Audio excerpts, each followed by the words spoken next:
waxbarashada runtii asaasiga ah waxay muhiim u tahay inaan ka hadalno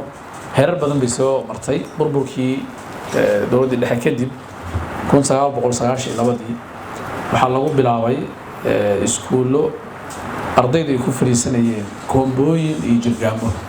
tadaamu waxay ka mid ahayd iskuuladii ugu horeysay Puntland laga hirgeliyay Boosaaso ayaa laga soo bilaabay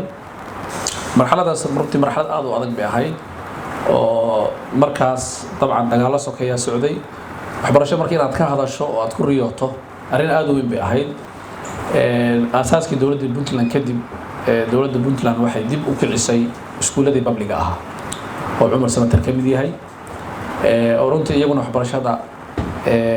dafcad weyn siiyay oo arday badan waxbarashada ka kala go'day oo markaasna aan la qabsan karin dugsiyadii hoose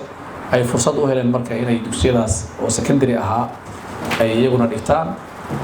marxaladaasna marxalad kale ahayd marxaladii saddexaad waxay ahayd 2009kii markii dowladdii Abdulrahman Farole la mideeyay manaahijta iyo imtixaanaadka shahaadiga ahaa tacliintu dabcan horumarkeeda waxay toos u taabanaysaa qofka iyo qoyska haddii qof tayo la helo waxa imaanaysa marka qoys tayo leh haddii hooyo aqoon leh aan helno qoys aqoon leh oo tayo lahaa imaanaysa haddii qoys fiican la helo tayo leh waxa imaanaysa bulsho tayo leh haddii bulsho tayo leh helo dawlad tayo leh imaanaysa waxa wax isku xiran weey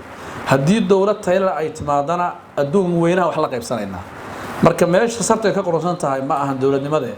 waa waxbarashadii iyo aqoontii iyo wacyiga insaanka weey duruufaha jira waxbarashada hal fasal ayaa laga yaabaa 60 arday ka badan inay wax ku dhigtaan waalidkii markii wuxuu leeyahay ilmahay wax lama baro ilmaha tayo ma leh ka warrama macalinka u soo galaya 60 arday wuxuu ardaydaas bari karaa wuxuu kontrooli karaa wuxuu sixi karaa yani waa garanaysaa in ay iska tahay wax uu iska daadiyo kadibna uu ka baxo arintaas marka hadda anaga bahda waxbarashada ahayna waa qiraynaa oo waa duruufo jira arday overcrowd isku ah oo fasaladii ka buuxa oo qaylinaya oo buuqaya oo macalinka uusan la garan karin ardayga wax fahmay حتى أرضي بدن أو عنده هذا لقى يا وين ضعيف يهين حتى صبور ده أركي كريم الأوجان كريم ميدا كلا واحد تهاي أرضي ده إنه واحد قاطع وحياة النظريات أو إسك ثيوريا لابد ما هيستان كيمستري ما أركان فيزيكس ما أركان بيولوجي ما أركان هدي السيل اللي يراهدو مية قانو هدي اللي هذا محو هاي مغنيسيوم بواحد اللي يراهدا كالسيوم مغنيسيوم كلا ساري كرو لكن ثيوريا هو إسكاه هيستان أرضي ده بدل كل مركز جمعنا هذا اللي باتي كلا قلما iyadana waa duruuf ardaydu inay 2021 marayaan inaysan wax laaba haysan waa arin aad u dhib badan ilmaha waxbarashada gaaray oo iskuulka aada waa 57.2 waxa weeye waa tirakoobka wasaaradda waxbarashada Puntland ilmaha aan waxbarashada aadin oo wali iskuulka banaanka ka joogana waa 42.8 wax ku dhow 50% carruurteen iskuul ma aadaan Xaaji Cali Bixi markaan u soo laabto dabcan 2001 waa la aasaasay ilaa arday ku dhow boqolkiiba waxaan ka wadaa 969 arday waxa kun ku dhow baa dhigta 34 lagu dhiftay 60 dhul ah ayaa hadda ardayda oo 12 fasal ah ayaa kunkaas wax ku bartaan aad bay runtii ugu yartahay waxa qorsheenu yahay in hadii ay baydmo insha Allah taala dhismo cusub iskuulka in loo hirgeliyo dhismaha cusub qorshihiisu waxa weeye 24 fasal inuu yeesho oo fasalkiiba 35 arday ka badan inaysan dhigan karin iskuulka inuu sidoo kale laababkii biology-ga iyo chemistry-ga iyo computer-ka intaba waa kamid iyadana waxyaabaha la dhisayo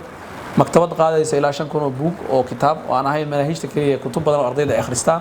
ardayda gaalkacay oo dhan ay imaan karto meel ay imaan karto xafiisyada maamulka ilaa 9 ilaa hadda estimated budget-ka aan ugu talagalnay 588,000 wax ku dhow baa ku baxaysa fiigarka waa laga yaabaa inuu weynaado laakiin mashruuca productionkiisa iyo hadafka aan ka leenahay waliba intaas inuu mustaqbal ka sii weynaadaan rabnaa fayska koowaad marka ilaa $302,000 ayaa qorshuhu yahay inuu ku baxo oo 16 fasal iyo maamulkii uu noqonayaa qayb fayska 1 phase 2 wuxuu noqonayaa dhamaystirka inta kale marka hadda $302,000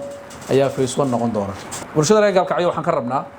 inay mashruuca ka qayb qaataan oo qayb ay ka noqdaan waayihii carab wax laga sugi jiray iyo hay'adaha samafal waa dhamaadeen maanta waxa weeye qof walba inuu ku tashto xoogiisa iyo jeebkiisa iyo muruqiisa waxay tahay yani horumarka bulshada marka waxaan rabnaa insha Allah taala inuu noqdo bulsho mashruuca oo ka yimid isla markaana iyadoo ay dhisatay maxsuulka iyo natiijada ka soo baxana iyadoo ay leedahay marka mashruucan waxaan rabnaa insha Allah tacaala inuu bulshada qayb libaax ay ka qaadato oo markaasna ay laf dhawr u noqoto